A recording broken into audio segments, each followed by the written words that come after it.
Welcome मित्रांनो, तुम्हा सर्वांचं स्वागत आहे। आज आपण आपल्या व्हिडिओमध्ये ग्रामपंचायत याबद्दल डिटेल माहिती बघणार आहोत।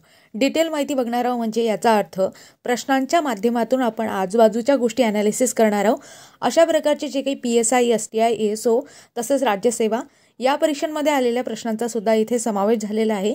म्हणजे तुम्हाला एक परिपूर्ण आढावा येण्यासाठी या प्रश्नांचा ऑथेंटिक गोष्टींचा मी इथे सोर्स घेतला आहे। आणि मित्रांनो, तुम्ही चॅनलवर नवीन असाल तर तुमच्या माहितीसाठी सांगते की आपण या चॅनलवर सर्व स्पर्धा परीक्षांशी रिलेटेड व्हिडिओ अपलोडेड करणार आहोत। त्यामध्ये सध्या आपण आता ग्रामपंचायत हा टॉपिक घेतला आहे। त्याच्यानंतर आपण बघतो की म्हणजे तो टॉपिक मी पूर्ण कव्हर केला आहे। त्यासाठी एक लेक्चरसुद्धा घेतला आहे। ग्रामीण स्थानिक स्वराज्य संस्थेने मी तुम्हाला पूर्ण स्ट्रक्चर सांगितलं आहे, म्हणजे पंचायत राजचं पूर्ण स्ट्रक्चर सांगितलं आहे। त्यामध्ये ग्रामीण स्थानिक स्वराज्य संस्था आहे, शहरी स्थानिक स्वराज्य संस्था आहे, एक माहिती डिटेलपणे सांगितलेली आहे। त्यामध्ये ग्रामपंचायत हा टॉपिक आपण पूर्ण कव्हर केलेला आहे। लेक्चरची लिंक तुम्हाला कमेंट बॉक्समध्ये किंवा डिस्क्रिप्शनमध्ये मिळून जाईल। तसेच मित्रांनो, आपण पंचायत राज संबंधी A to Z lecture uploaded करणार आहोत। त्याच्यावरचे लेक्चरसुद्धा आणि त्याच्यावरचे प्रश्नसुद्धा अपलोड करणार आहोत। तसंच विविध स्पर्धा परीक्षांशी रिलेटेड लेक्चरसुद्धा अपलोड करणार आहोत। म्हणून मित्रांनो, तुम्ही जर चॅनलवर नवीन असाल तर चॅनलला नक्की सबस्क्राईब करा। या चॅनलवर तुम्हाला सगळ्या प्रकारचे प्रश्न आणि सगळ्या प्रकारचे लेक्चर उपलब्ध होतील। तसंच आपण बघितलं मित्रांनो, बऱ्याचशा विद्यार्थ्यांना म्हणजे मित्रमैत्रिणींना काय जाते, सायन्स हार्ड जाते आणि कठीण जाते त्यांना समजण्यासाठी। आणि सायन्स हा माझा आवडता विषय आहे, म्हणून मी काय करणार आहे की सायन्सचे सुद्धा लेक्चर घेणार आहे समोर।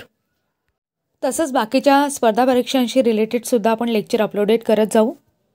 चला तर मित्रांनो, तुमचा जास्त वेळ न घेता आता आपण लेक्चरला सुरुवात करूया। आणि मी तुम्हाला सुरुवातीला सांगितलं की ग्रामपंचायत या टॉपिकशी रिलेटेड हे लेक्चर आहे आणि त्यावरचे PYQ आहे। आता एक एक प्रश्न आपण ॲनालिसिस करू।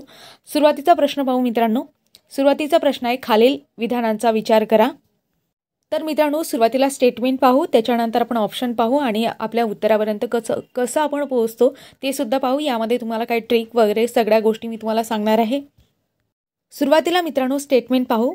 अ स्टेटमेंट आहे, महाराष्ट्रातील ग्रामपंचायत सरपंच पदाचा कार्यकाळ 5 वर्षाचा असतो। तर आणि ब स्टेटमेंट आहे, महाराष्ट्रातील ग्रामपंचायत उपसरपंच पदास आरक्षण असते। तर मित्रांनो, जे पहिलं स्टेटमेंट आहे ते अगदी बरोबर आहे की महाराष्ट्रातील ग्रामपंचायत सरपंच पदाचा कार्यकाळ हा 5 वर्षाचा असतो। मी तुम्हाला ग्रामीण स्थानिक स्वराज्य संस्था हा व्हिडिओ घेतला होता, त्यामध्ये डिटेलपणे सांगितलं होतं। ग्रामपंचायत आहे, पंचायत समिती आहे आणि जिल्हा परिषद आहे। तर ग्रामपंचायतमध्ये जे काही सरपंच असतात आणि उपसरपंच असतात त्यांचा कार्यकाळ किती वर्ष असतो, तर 5 वर्ष असतो। आणि हेच जर मित्रांनो आपण पंचायत समितीच्या बाबतीत बघितले तर पंचायत समितीमध्ये कोण असतात, अध्यक्ष आणि उपाध्यक्ष। त्यामध्ये आपण बघतो अध्यक्ष जे असतात ना, म्हणजे त्यांना सभापती असं म्हणतात आणि उपाध्यक्ष आहे त्यांना उपसभापती असं म्हणतात। म्हणजे पर्टिक्युलर हा शब्द तिथे आहे, सभापती आणि उपसभापती। कोणाच्या बाबतीत सांगत आहे मी, हे पंचायत समितीच्या बाबतीत। पंचायत समितीच्या बाबतीत आपण बघितलं सभापती आणि उपसभापती यांचा कार्यकाळ मात्र 2.5 वर्षांचा असतो। आणि तेच जर मित्रांनो आपण जिल्हा परिषदेच्या बाबतीत बघितलं तर जिल्हा परिषदेमध्ये आपण बघतो अध्यक्ष असतात, जिल्हा परिषद अध्यक्ष आणि जिल्हा परिषद उपाध्यक्ष असतात। आणि जिल्हा परिषद अध्यक्ष आणि उपाध्यक्ष यांचा कार्यकाळ सुद्धा 2.5 वर्षांचाच असतो। म्हणून लक्षात ठेवा, इथे आपण बघतो की ग्रामपंचायतच्या बाबतीत मात्र त्यांचा कार्यकाळ किती वर्षाचा असतो, म्हणजे सरपंच आणि उपसरपंचाचा किती वर्षाचा असतो, तर 5 वर्षाचा असतो। तर मित्रांनो, आता पुढचं स्टेटमेंट पाहू। पुढचं स्टेटमेंट काय सांगते, ब स्टेटमेंट सांगते, महाराष्ट्रातील ग्रामपंचायत उपसरपंच पदास आरक्षण असते। तर मित्रांनो, त्या लेक्चरमध्ये सुद्धा तुम्हाला वेळोवेळी सांगितलेलं आहे की उपसरपंच हे जे पद आहे ते कधीच आरक्षित नसते। सरपंच पदाला आरक्षण असते, म्हणजे कोणत्याही अध्यक्षपदाला आरक्षण असते, पण उपाध्यक्ष म्हणजेच इथे कोणतं उपाध्यक्ष आपण ग्रामपंचायतच्या बाबतीत बघितलं, अध्यक्ष कोण, तर सरपंच, आणि उपाध्यक्ष कोण, तर उपसरपंच। तर म्हणजे पर्टिक्युलर यांना सरपंच आणि उपसरपंचच आपण म्हणतो, परंतु मी त्या बाबतीत तुम्हाला अध्यक्ष आणि उपाध्यक्ष यांच्या बाबतीत सुद्धा सांगितलं।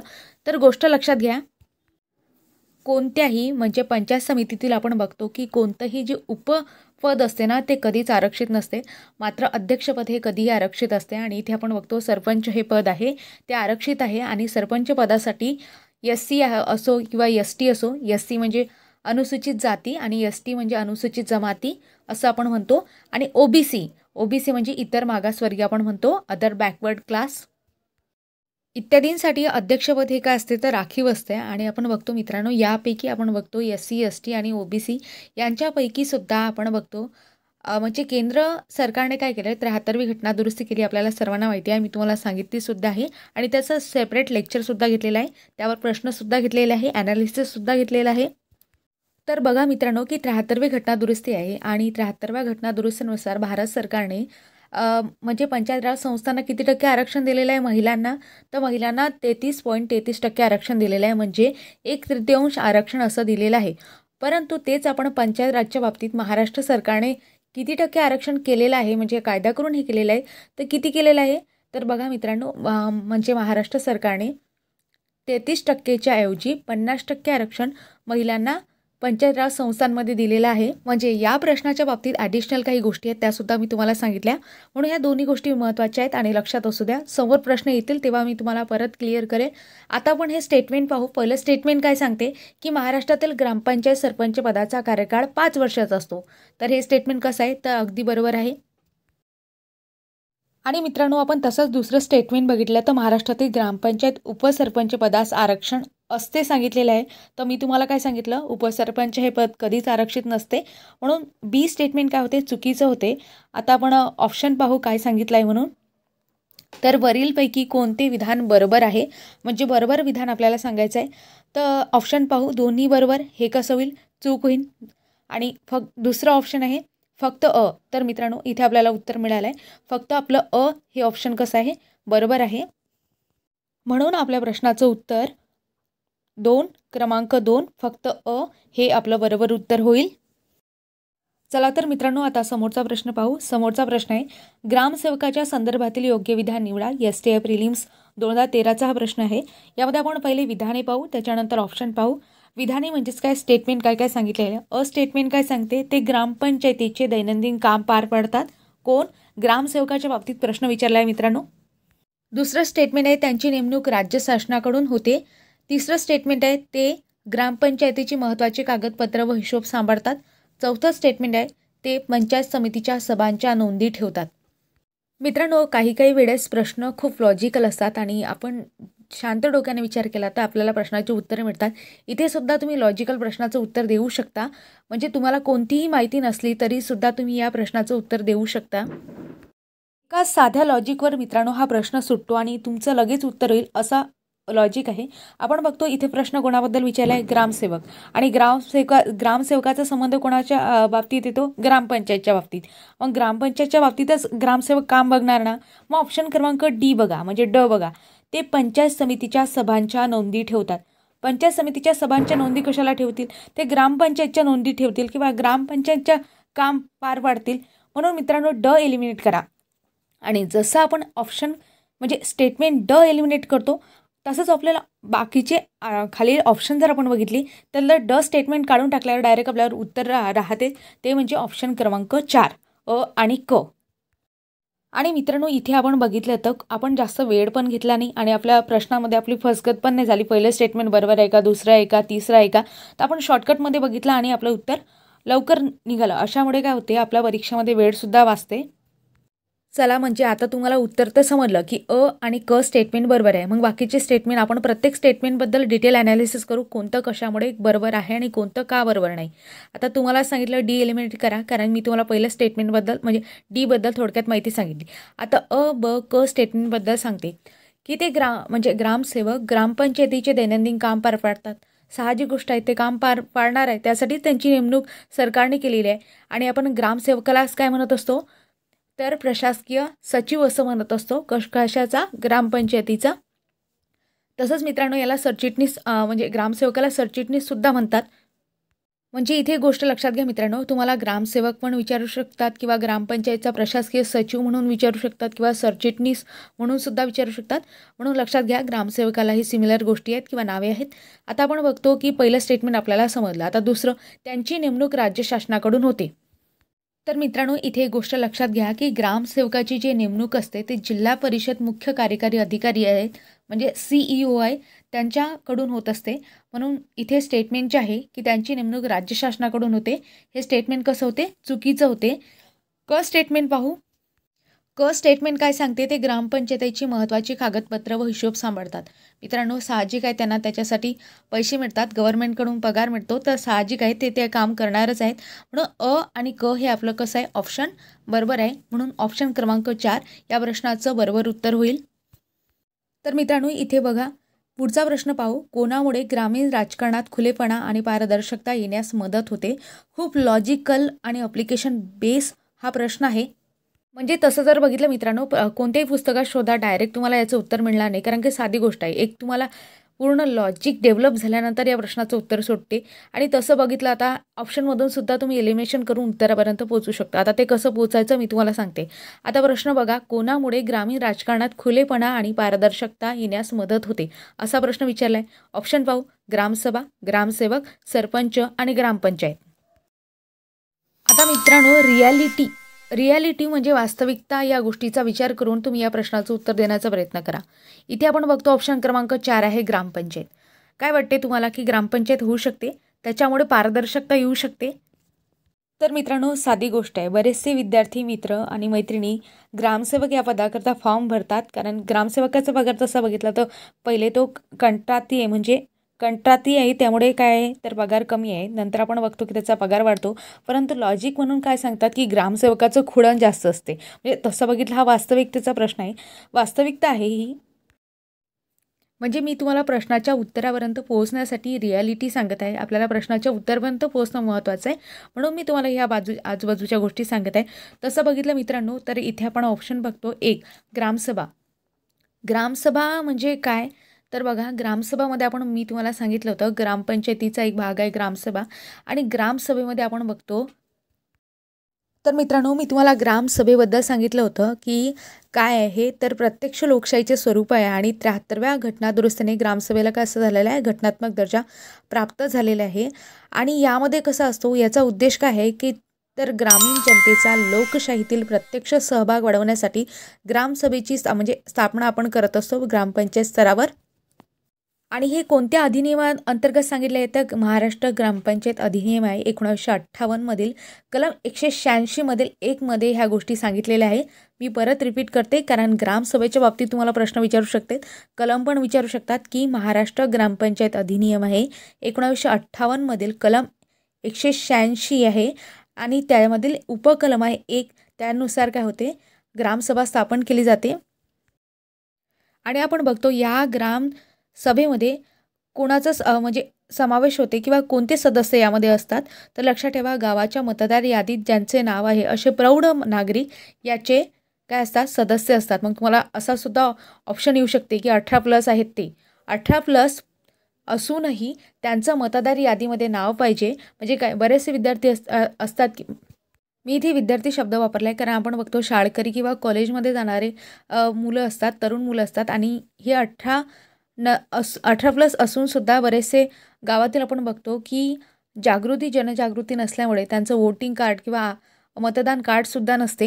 म्हणून मी तुम्हाला सांगते, तुम्हाला प्रश्नामध्ये असं विचारू शकतात की 18+ हे सदस्य असतात, हे आहे बरोबर, परंतु 18+ असून चालत नाही, तर त्यामध्ये त्यांचं मतदार यादीमध्ये नाव पाहिजे, तेव्हा ते काय होतात तर ग्रामसभेचे सदस्य गणल्या जातात. म्हणून लक्षात ठेवा मित्रांनो की ग्रामसभेचा सदस्य कोणाला म्हणता येईल, ज्याचं गावाच्या मतदार यादीमध्ये नाव आहे. असा कोणताही प्रौढ नागरिक असो त्याला आपण ग्रामसभेचा सदस्य म्हणू शकतो. म्हणजेच मित्रांनो, आपण बघितलं तर ग्रामसभामध्ये आपण बघतो की गावातील लोकांचा काय होते, सहभाग होते. आणि या सहभागामुळेच आपण म्हणू शकतो की ग्रामसभा हे ते कसं आहे, एक प्रत्यक्ष लोकशाहीचं स्वरूप आहे. आणि त्यामुळे काय होऊ शकते, राजकारणामध्ये खुलेपणा आणि पारदर्शकता येऊ शकते. कारण लोकांना तिथे प्रश्न विचारण्याचा, बोलण्याचा अधिकार आहे. परंतु बऱ्याच गावातील लोकांना हे अधिकारसुद्धा माहिती नसतात, त्यांना ग्रामसभा कधी भरते हे सुद्धा माहिती नसते. म्हणजे आपण विलेज लेवलवर बघितलं तर हे नॉलेज कोणत्याच लोकांना समजत नाही, त्यांना ग्रामसभा आणि ग्रामपंचायत यामधला फरकसुद्धा समजत नाही. आणि ह्या ज्या गोष्टी आहेत, जोपर्यंत लोकांना तळागाळापर्यंत समजत नाही तोपर्यंत आपण बघतो की राजकारणामध्ये खुलेपणा आणि पारदर्शकता कधीच येऊ शकत नाही. तरीसुद्धा मित्रांनो, मग यासाठी ग्रामसभा आपण बघतो हे लोकांना माहिती असायला हवं की ग्रामसभेमध्ये आपण आपले अधिकार प्राप्त करू शकतो. ग्रामसभेच्या माध्यमातून आपल्याला प्रश्न मांडण्याचा अधिकार आहे. म्हणून मित्रांनो, इथे आपल्या प्रश्नाचं उत्तर काय होईल, तर ग्रामसभा हे आपल्या प्रश्नाचं उत्तर होईल. कारण आपण बघतो ग्रामसेवकच्या बाबतीत मी तुम्हाला सांगितलेलं आहे, ग्रामसेवकच्या बाबतीत तो काहीही करू शकतो. त्याच्या हाती वित्त व्यवहार असतात आणि चेक देणे, आणि आपण बघतो सरपंच आणि ग्रामसेवकाचं जॉईंट अकाउंट असते. म्हणून मित्रांनो, कितीही काही झालं तर ग्रामसेवक आणि सरपंच यावर आपण पूर्णपणे विश्वास ठेवू शकत नाही. आणि ग्रामपंचायतीच्या बाबतीत बघितलं, बाकीचे सदस्य असतात त्यांच्याबाबत सुद्धा आपण विश्वास ठेवू शकत नाही. मात्र ग्रामसभेवर आपण विश्वास ठेवू शकतो. कारण ग्रामसभेने जर ठरवलं मित्रांनो, कारण हे प्रत्यक्ष लोकशाहीचं स्वरूप आहे आणि गावातील लोकांनी ठरवलं तर नक्कीच कोणत्याही ग्रामीण राजकारणामध्ये खुलेपणा आणि पारदर्शकता येण्यास मदत होऊ शकते. परंतु हे अधिकार लोकांना समजले पाहिजेत. अशा प्रकारे मित्रांनो, या प्रश्नाचं उत्तर मी तुम्हाला सांगितलं. आशा करते हे तुम्हाला समजलं असेल. तर मित्रांनो, पुढचा प्रश्न पाहू. ग्रामसभेचे सदस्य होण्यासाठी किमान वय काय आहे? तर मी तुम्हाला सांगितलं होतं मित्रांनो की 18+ पाहिजे. आणि 18+ म्हणजे ज्याचं मतदार यादीमध्ये नाव आहे असे जे लोक आहेत, ते म्हणजे गावातील लोक आहेत, ते ग्रामसभेचे, ग्रामपंचायत नाही, ग्रामसभेचे सदस्य होऊ शकतात. मित्रांनो, इथे एक गोष्ट लक्षात घ्या की ग्रामसभा आणि ग्रामपंचायत या शब्दामध्ये फसगत होऊ शकते. म्हणजे तुम्हाला ग्रामसभा विचारला आहे की ग्रामपंचायत विचारला आहे, यामध्ये म्हणजे प्रश्न बघताना नीट बघा.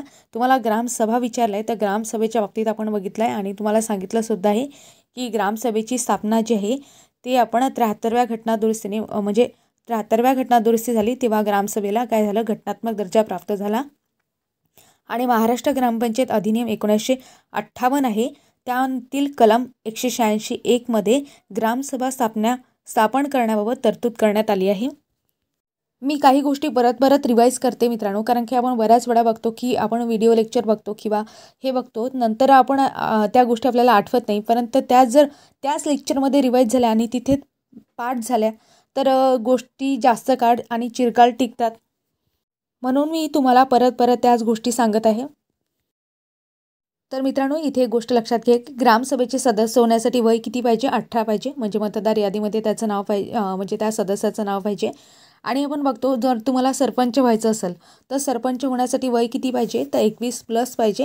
म्हणून लक्षात ठेवा, इथे दोन्ही गोष्टी झाल्या. मित्रांनो, आता समोरचा प्रश्न पाहू. समोरचा प्रश्न आहे तो योजनेवर आधारित प्रश्न आहे. महाराष्ट्रातील ग्राम स्वच्छता अभियानाला कोणत्या संताचे नाव दिलेले आहे? PSI प्रिलिम्स 2011चा प्रश्न आहे. ऑप्शन पाहू. संत तुकाराम महाराज, संत गाडगे महाराज, संत तुकडोजी महाराज आणि संत नामदेव महाराज. तर मित्रांनो, तुम्हाला सर्वांना माहिती आहे संत गाडगे महाराज ग्राम स्वच्छता अभियानाशी संबंधित आहेत. मित्रांनो, सुरुवातीला मी तुम्हाला संत गाडगे बाबा ग्राम स्वच्छता अभियानाबद्दल सांगते. हे जे अभियान आहे ते 2000-2001 मध्ये सुरू झालं आणि याचे उद्देश काय होते तर ग्रामीण भागातील जनतेचे आरोग्य सुधारणे, जनसहभागातून स्वच्छतेचे अभियान राबवणे, ग्रामीण भागातील उघड्यावरील शौचालय प्रथा नष्ट करणे. त्याचप्रमाणे आपण बघतो की ग्रामीण भागातील जनतेला स्वच्छतेचे महत्त्व पटवून देणे आणि सामान्य माणसाचे आरोग्य उंचावून स्वच्छ पाण्याची व्यवस्था करून परिसर स्वच्छ ठेवणे, हे यामागचे उद्देश आहेत. आणि तसं बघितलं मित्रांनो, याची डेट असते म्हणजे पर्टिक्युलर कालावधीत हे अभियान राबवलं जाते. मग कोणती तारीख आहे किंवा ते अभियान कोणत्या कालावधी दरम्यान राबवलं जाते तर 2 ऑक्टोबर आपण बघतो गांधी जयंतीपासून ते 31 डिसेंबरपर्यंत राबवलं जाते. परंतु आता आपण बघितलं अपडेटेड जर बघितलं केंद्राचं कधीपासून होतं तर लक्षात ठेवा 17 सप्टेंबर आपण बघतो नरेंद्र मोदी म्हणजे माननीय पंतप्रधान आहे नरेंद्र मोदी यांचं वाढदिवस आहे, त्या दिवसापासून आपण बघतो तर ते 2 ऑक्टोबरपर्यंत एक स्वच्छता पंधरवडा राबवला जातो किंवा वेगवेगळे हे जे पंधरवाडे आहेत ते वेगवेगळ्या नावाने सुद्धा ओळखले जातात. पण आता त्या कालावधीत प्रामुख्याने स्वच्छतेविषयी जनजागृती करणे बाकीच्या गोष्टी चालतात. म्हणजे इथे स्वच्छतेबद्दल आलं आहे म्हणून तुम्हाला अधिकची माहिती सांगितली. आणि महत्त्वाची गोष्ट म्हणजे मित्रांनो, ग्राम स्वच्छता अभियान आहे. ग्राम स्वच्छता अभियानाचं घोषवाक्य काय आहे तर स्वच्छतेकडून समृद्धीकडे, हे संत गाडगे बाबा ग्राम स्वच्छता अभियानाचं घोषवाक्य आहे. मित्रांनो, एक गोष्ट लक्षात घ्या की कृषी सेवकची एक शिफ्ट होती, त्या शिफ्टमध्ये दादासाहेब फाळके यांच्याबद्दल त्यांचं मूळ गाव कोणतं होते, नेटिव्ह प्लेस विचारलं होतं. तर लक्षात ठेवा, म्हणजे जेव्हा PYQ मी बघत होती त्या PYQमध्ये कृषी सेवकमध्ये दादासाहेब फाळकेंवर खूप प्रश्न विचारले होते, परंतु त्यांचं नेटिव्ह प्लेस विचारलं नव्हतं. आणि यांनी काय केलं IBPS वाल्यांनी की त्यामध्ये त्यांनी काय केलं तर दादासाहेब फाळके यांच्यावर काय विचारलं आहे तर त्यांचं नेटिव्ह प्लेस विचारलं आहे. म्हणजे मित्रांनो, इथे शक्यता नाकारता येत नाही की ग्राम स्वच्छता अभियान आहे, संत गाडगे महाराज आहे, सगळ्यांना माहिती आहे हे अभियान वगैरे सगळे माहिती आहे. मग परंतु तुम्हाला संत गाडगे महाराज आहे ह्यांच्याबद्दल डिटेल माहिती असायला हवी, कारण ते त्या अभियानाशी संबंधित आहे. त्यांचा नेटिव्ह प्लेस कोणता आहे, त्यांचा बर्थ म्हणजे जन्म कुठे झालेला आहे, आणि आजूबाजूच्या ज्या काही गोष्टी असतील त्या सगळ्या तुम्हाला माहिती असायला हव्यात. तसंच महत्त्वाची गोष्ट म्हणजे मित्रांनो, की या बाबतीत महत्त्वाच्या ज्या काही नवीन अपडेटेड माहिती आहे, म्हणजे पुरस्कार कोणाला मिळाला, ग्राम स्वच्छता पुरस्कार कोणाला मिळाला, तसंच वेगवेगळे स्वच्छता पुरस्कार आहेत, पाण्याशी बाबतीत पाण्याशी संबंधित पुरस्कार आहेत, ते सगळे पुरस्कार करून जायचे आहेत. आणि ते पुरस्कार पडू शकतात, त्यावर प्रश्न पडू शकतो, ॲप्लिकेशन बेस प्रश्न पडू शकतो, कुठे कोणत्या पद्धतीने प्रश्न पडू शकतो, म्हणजे करंटशी रिलेटेड. आणि पर्टिक्युलर आपण बघतो की ग्रामपंचायत आहे म्हणजे तळागाळापर्यंतचा हा भाग आहे. म्हणून मित्रांनो, तुमच्यासाठी प्रश्न राहील की तुम्हाला संत गाडगे महाराज आहेत त्यांच्याबद्दल डिटेल माहिती सांगायची आहे. त्यांचं पूर्ण नाव काय आहे, त्याच्यानंतर त्यांचा जन्म कुठे झालेला आहे, तसंच कधी जन्म झालेला आहे, आणि किती वर्षापर्यंत ते म्हणजे किती वर्ष जगले, आणि त्यांचे कोणकोणते कार्य आहेत, काही महत्त्वाचे अभंग म्हणजे कीर्तन वगैरे कोणत्या गोष्टी असतील त्यांच्याशी रिलेटेड, ज्या काही महत्त्वाच्या कीर्तने असतील, त्यांनी कीर्तने फेमस होती, ते सगळ्या गोष्टी, महत्त्वाच्या सगळ्या गोष्टी तुम्हाला कमेंटमध्ये सांगायच्या आहेत.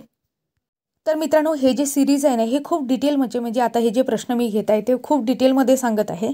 आणि हे ॲप्लिकेशन बेस प्रश्न विचारू शकतात, प्रश्न घुमून फिरून सुद्धा विचारू शकतात. म्हणून लॉजिकनी किंवा एलिमिनेशन मेथडने तुम्हाला प्रश्नाच्या उत्तरापर्यंत पोहोचता यावं, यासाठी हा माझा प्रयत्न. आणि तशीच महत्त्वाची गोष्ट म्हणजे मित्रांनो, या अभियानाबद्दल पूर्ण डिटेल माहिती करून जा. प्रश्नामध्ये म्हणजे प्रश्न यावर पडू शकतो, अत्यंत महत्त्वाचं अभियान आहे. समोरचा प्रश्न आहे, ग्रामपंचायती स्थापन करण्याचा अधिकार कोणाला आहे? STA प्रिलिम्स 2011चा प्रश्न आहे. ऑप्शन आहे जिल्हाधिकारी, केंद्र सरकार, विभागीय आयुक्त आणि राज्य सरकार.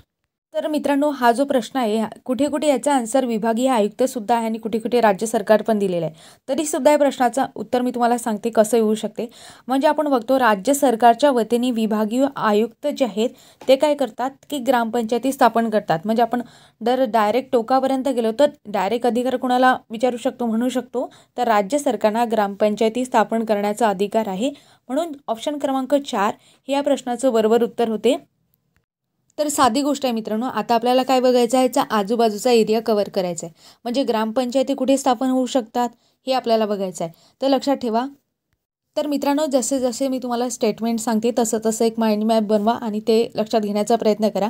बघा, समजा जर डोंगरी भाग असाल किंवा वाडी आहे, छोटं तांडे आहे, त्यांच्यासाठी आपण बघतो 300 किंवा त्यापेक्षा जास्त लोकसंख्येची विशेष तरतूद करण्यात आलेली आहे. आणि जर समजा एखाद्या भागाची लोकसंख्या 600पेक्षा कमी लोकसंख्या आहे आणि 600पेक्षा कमी लोकसंख्या असलेल्या ठिकाणी किंवा कुठे कुठे ही जी संख्या आहे ती 500सुद्धा दिलेली आहे. म्हणून कन्फ्यूज होऊ नका, 600 असो 500 असो. तर आपण बघतो 600पेक्षा कमी लोकसंख्या आहे, 500पेक्षा कमी लोकसंख्या आहे, आपण बघतो अशा ठिकाणी 2 किंवा 3 गावांची मिळून एक ग्रामपंचायत स्थापन केली जाते. तिला गट ग्रामपंचायतसुद्धा असं म्हणतात. आणि आपण अधिक महत्त्वाची गोष्ट म्हणजे पर्टिक्युलर आपण एक बघतो, एक निकषसुद्धा याच्यासाठी आहे, तो म्हणजे स्थापन होणारी प्रत्येक ग्रामपंचायत तिच्या अधिकार क्षेत्रात पाणी पुरवठा, दिवाबत्ती, रस्त्यांची बांधणी यासारख्या प्राथमिक सुविधा पुरवण्यासाठी आर्थिकदृष्ट्या कशी असली पाहिजे, सक्षम असली पाहिजे, अशा ठिकाणीच काय होते, ग्रामपंचायत स्थापन केली जाते. म्हणून ग्रामपंचायतीच्या स्थापनेबद्दल महत्त्वाच्या ह्या काही गोष्टी आहेत. मित्रांनो, इथे एक गोष्ट लक्षात घ्या की ग्रामपंचायतीच्या म्हणजे वेगवेगळ्या राज्यातील वेगवेगळे नावंसुद्धा आहे. जे त्या व्हिडिओमध्ये राहिलं होतं ते मी तुम्हाला इथे सांगणार आहे. की बघा, आसाम आहे, आसाममध्ये ग्रामपंचायतीला काय म्हणतात, गाव पंचायत. बिहारमध्ये काय म्हणतात, पंचायत. ओडिसामध्ये पालिसभा नावाने ओळखतात. उत्तर प्रदेशमध्ये गावसभा. गुजरातमध्ये नगरपंचायत, म्हणजे ग्रामपंचायतीला ते नगरपंचायत म्हणतात. कुठे, गुजरातमध्ये. आणि तामिळनाडू आपण बघतो, तामिळनाडूमध्ये काय म्हणतात, तर शहर पंचायत नावाने ओळखतात. म्हणजे जसं आपण महाराष्ट्रामध्ये ग्रामपंचायत असं म्हणतो तसं ते वेगवेगळ्या राज्यांमध्ये वेगवेगळ्या नावाने ओळखले जाते. आता तुम्हाला प्रश्न क्लिअर झाला असेल, उत्तर क्लिअर झालं असेल. आता समोरचा प्रश्न पाहू मित्रांनो, ग्रामसेवकाची निवड कोणामार्फत होते? तर मित्रांनो, समोरचा प्रश्न पाहू. समोरचा प्रश्न आहे, ग्रामसेवकाची निवड कोणामार्फत होते? हा प्रश्न बघितल्यानंतर तुमचं लॉजिक लागलं असेल की मागे आपण असाच एक प्रश्न बघितला. तो प्रश्न होता की ग्रामसेवकाची नेमणूक कोण करते? तर मी तुम्हाला सांगितलं होतं जिल्हा परिषद CEO आहेत ते ग्रामसेवकाची नेमणूक करतात. इथे प्रश्न आहे, ग्रामसेवकाची निवड कोणामार्फत होते असा प्रश्न विचारला आहे. तर लक्षात ठेवा मित्रांनो, इथे ऑप्शनमध्ये आपण एलिमिनेट करून उत्तरापर्यंत पोहोचू. तर राज्य लोकसेवा आयोग करतात काय? नाही. म्हणजे MPSC मार्फत होते का ग्रामसेवकाची निवड? तर नाही. विभागीय आयुक्त करतात काय? तर ते सुद्धा करत नाही. तहसीलदार करतात का? तहसीलदार करत नाही. मग त्यावेळेस हा STA प्रिलिम्स 2011चा प्रश्न होता आणि त्यावेळेस जिल्हा निवड मंडळ त्याची काय करत होते, म्हणजे निवड करत होते. पण आता आपण बघतो याच्यासाठी आपण काय देत आहे, परीक्षा देत आहे. परीक्षा देत आहे म्हणजे ऑनलाईन स्वरूपात आपली परीक्षा होत आहे आणि आता सध्याच्या परिस्थितीत ती कोण घेत आहे, IBPS पॅटर्ननुसार होत आहे. म्हणून आपला प्रश्नाचं उत्तर ऑनलाईन स्वरूपात असं होऊ शकते. परंतु हा STA प्रिलिम्स 2011चा प्रश्न आहे. जिल्हा निवड मंडळ त्याची त्यामार्फत ग्रामसेवकाची निवड होती. म्हणजे तसं बघितलं तर मुद्दाम मी हा प्रश्न घेतला कारण तुम्हाला आजूबाजूची माहिती असावी यासाठी हा प्रश्न इथे घेण्यात आलेला आहे. आता समोरचा प्रश्न पाहू. समिती आहे त्याच्याशी संबंधित हा प्रश्न आहे की सर्व राज्यात ग्रामसभा स्थापन करण्यात यावा अशी शिफारस कोणत्या समितीने केली आहे? मित्रांनो, आपल्याला पंचायत राजशी संबंधित महत्त्वाच्या समित्या घ्यायच्या आहेत आणि त्यामध्ये ह्या सगळ्या गोष्टी तुम्हाला जेव्हा सांगेल डिटेलमध्ये सांगेल त्यामध्ये सगळ्या गोष्टी कव्हर होतील. त्यामध्ये तुमचा बाकीच्या स्पर्धा परीक्षा आहे त्याचासुद्धा अभ्यास होईल. तर मित्रांनो, इथे बघा की सर्व राज्यामध्ये ग्रामसभा स्थापन कराव्यात अशी शिफारस कोणत्या समितीने केली होती? तर लखमल जैन समिती आहे. या लखमल जैन समितीने सांगितलं होतं की सर्व राज्यामध्ये ग्रामसभा स्थापन कराव्या जेणेकरून तळागाळापर्यंत आपल्याला विकास आणि विकासाची कामे साधता येतील या उद्देशाने त्यांनी सांगितलं होतं लखमल जैन समितीने. तर मित्रांनो, हा एक फॅक्च्युअल क्वेश्चन होता आणि आपण समोर समित्या घेणारच आहोत. त्यामध्ये मी तुम्हाला प्रत्येक समितीबद्दल डिटेल माहिती सांगेल. आता पुढचा प्रश्न पाहू. गावाचा पोलीस पाटील रिकाम जागाकडून नियुक्त केला जातो. तर मित्रांनो, इथे ऑप्शन पाहू. जिल्हाधिकारी, उपविभागीय अधिकारी, तहसीलदार आणि गटविकास अधिकारी. तर या प्रश्नाचं उत्तर आहे मित्रांनो उपविभागीय अधिकारी. PSI प्रिलिम्स 2011चा हा प्रश्न आहे. तर मित्रांनो, पोलीस पाटील या पदाबद्दल थोडक्यात तुम्हाला माहिती सांगते. पोलीस पाटील हे जे पद आहे ते 1857 पासून मी तुम्हाला सांगितलं होतं मागे PYQ ॲनालिसिस घेतलं होतं ग्रामसेवक भरतीशी रिलेटेड. तर त्यामध्ये सांगितलं होतं की 1857 पासून. 1857 कसं लक्षात ठेवायचं, कारण त्यावेळेस आपल्या भारतामध्ये आपण बघतो, म्हणजे भारत नव्हता त्यावेळेस, पण आपण बघतो की त्यावेळेस काय झालं होतं, तर 1857चा उठाव झाला होता. स्वातंत्र्य संग्राम कोणी कोणी वेगवेगळ्या नावाने सुद्धा त्याला ओळखला आहे, तो आहे इतिहासाचा भाग. परंतु आपण एक गोष्ट लक्षात ठेवा की 1857 पासून उठाव झाला होता. त्यावेळेस आपण बघतो की पोलीस पाटील हे पदसुद्धा तयार करण्यात आलं होतं. आता आपण बघतो की पोलीस पाटील आता सध्या आपण बघतो की महाराष्ट्र ग्राम पोलीस अधिनियम 1967 आहे, त्या अंतर्गत हे पद येते. काय सांगितलं मी? महाराष्ट्र ग्राम पोलीस अधिनियम 1967.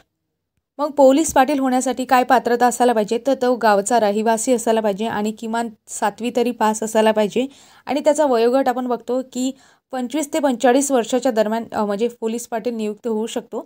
आणि महत्त्वाची गोष्ट म्हणजे ही पोलीस पाटील असणार आहे हे किती ग्रामीण जिल्ह्यांना लागू आहे, तर 34 ग्रामीण जिल्ह्यांना लागू आहे. मग बाकीचे जिल्हे कुठे गेले हे तुम्हाला कमेंटमध्ये सांगायचं आहे. त्यांना का लागू नाही हे सुद्धा कमेंटमध्ये सांगायचं आहे. नंतर आपण बघतो याची निवड आपण बघतो याच्यासाठी काय असते, पोलीस पाटलाची काय होत असते, परीक्षासुद्धा होत असते आणि नेमणूक कोण करतात हाच आपला प्रश्न आहे. तर उपजिल्हा अधिकारी, त्यालाच आपण उपविभागीय अधिकारीसुद्धा म्हणतो. तसंच मित्रांनो, आणखी महत्त्वाची गोष्ट म्हणजे यांना रजा देण्याचं काम कोण करत असते? पोलीस पाटलांना जर रजा घ्यायची असेल तर तलाठी पोलीस पाटलांना म्हणजे रजा देण्याचं काम करत असतात. आणि बडतर्फ किंवा राजीनामा कोणाकडे द्यावा लागतो यांना? तर उपजिल्हा अधिकारी आहे यांच्याकडे, म्हणजेच आपण बघतो उपविभागीय अधिकारी आहे यांच्याकडे काय द्यावं लागते, राजीनामा द्यावा लागतो. अशा प्रकारे मित्रांनो काही महत्त्वाच्या प्रश्नांचं आपण ॲनालिसिस घेतलं, म्हणजे यामध्ये काही मोजकेच प्रश्न घेतले गेले. आता समोर आपण हे सर्व प्रश्न कव्हर करणार आहोत, त्याच्यासोबत आजूबाजूची माहितीसुद्धा कव्हर करणार आहोत. म्हणून मित्रांनो, अशाच नवनवीन लेक्चरसाठी तुम्ही लाईक, शेअर आणि सबस्क्राईब करायला विसरू नका. तसेच तुमच्या मित्रमैत्रिणींनासुद्धा हा व्हिडिओ शेअर करा, व्हिडिओ लिंक शेअर करा. अशा प्रकारे मित्रांनो बाकीचे सुद्धा खूप महत्त्वाचे प्रश्न आहेत जे आपण कव्हर करू. त्यामुळे काय होतं, तुमचं सिलेबस आणि आजूबाजूची माहितीसुद्धा तुम्हाला मिळेल आणि त्याचा परीक्षेमध्ये तुम्हाला नक्कीच फायदा होऊ शकतो. तुम्हाला लेक्चर कसं वाटलं हे कमेंटमध्ये सांगायला विसरू नका आणि अशाच लेक्चरसाठी सबस्क्राईब नक्की करा. भेटूया अशाच नवनवीन व्हिडिओसोबत. तोपर्यंत तुम्हा सर्वांचे खूप खूप आभार. धन्यवाद मित्रांनो.